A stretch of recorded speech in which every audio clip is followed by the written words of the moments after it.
Bonjour à tous et bienvenue, vous regardez 6 minutes chrono, le rendez-vous quotidien de la rédaction de Lyon Capitale. Et aujourd'hui nous accueillons Fabrice Matteucci, bonjour. Bonjour. Alors vous êtes le patron de l'opposition, en tout cas conseiller municipal d'opposition socialiste à Caluire-et-Cuire. Vous présidez aussi aux destinées de la Fédération socialiste du Rhône. C'est plus avec votre casquette d'élu municipal qu'on vous a invité, puisqu'à Caluire-et-Cuire, l'actualité municipale est pour le moins baroque. Le maire Philippe Cochet a été condamné à une peine d'inéligibilité de 5 ans en décembre. La préfecture l'a démis de ses mandats, il conteste ça. Il a obtenu le droit de finalement de suspendre l'arrêté qui le démettait de ses fonctions, et il a annoncé qu'il restait toujours maire alors qu'il y avait eu l'élection de son successeur qui avait été planifiée. Vous regardez ça en mangeant du popcorn, en vous disant vivement les élections de 2026 ? Alors je ne sais pas si je me dis ça en mangeant du popcorn, mais en tous les cas, c'est vrai que c'est une situation assez particulière. D'avoir un maire qui n'est pas maire, avec une espèce de conduite de la ville qui est aléatoire, ou même hier, lorsqu'il y a eu l'inauguration du mémorial de la Shoah, où la ville de Caluire a contribué, il n'y avait pas de représentant de la ville qui était nommé. Donc c'est vrai que c'est une période un peu particulière, et on va dire qu'elle montre aussi toute la difficulté dans laquelle on peut se retrouver lorsque on a un élu qui ne respecte pas la loi et qui, lors d'une condamnation, va jusqu'au bout et se montre à la fois... On peut dire qu'il fait valoir ses droits. Il fait valoir ses droits, mais c'est destructeur. C'est destructeur pour Caluire, puisque finalement, dans cette situation, il y a une rupture du contrat de confiance qui a été passé, parce que lors de l'élection, il l'a emporté. Il y a eu une élection au sein du conseil municipal, mais dans le même temps, il y a une relation de confiance qui s'établit, et surtout, ça entache l'image de l'élu. L'élection vous avez quel retour sur ce qui se passe en interne dans la majorité, puisqu'il y a un nouveau maire qui avait été choisi, Bastien Join. Au dernier moment, finalement, on lui dit non, il n'y a plus besoin d'un nouveau maire.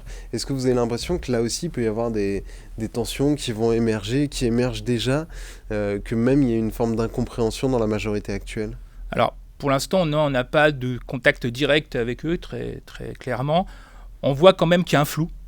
Il y a une instabilité, il y a une incertitude, et je pense que, et ça c'est aussi d'un point de vue humain, je pense qu'il y a un certain nombre de frustrations qui sont exercées, parce que quand vous vous attendez à devenir soit maire, soit adjoint, et que la veille vous apprenez que le conseil municipal qui doit vous désigner est annulé, je pense que c'est quelque chose qui est pas facile en termes humains.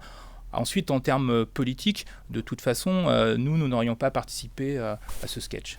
Vous vouliez de nouvelles élections ? Oui, tout à fait. Depuis un certain temps, on réclame, depuis les condamnations notamment de Philippe Cochet, on réclame de nouvelles élections, afin que le jeu soit clair.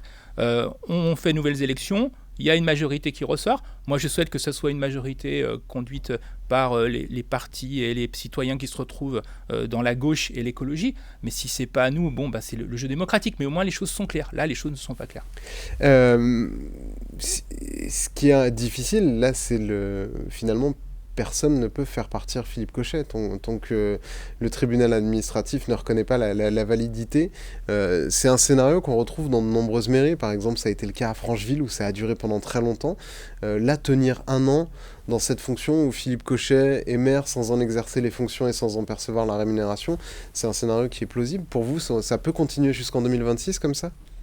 Écoutez, je ne le souhaite pas, mais ça peut arriver, et c'est quand même vraiment regrettable. Ça entache la démocratie.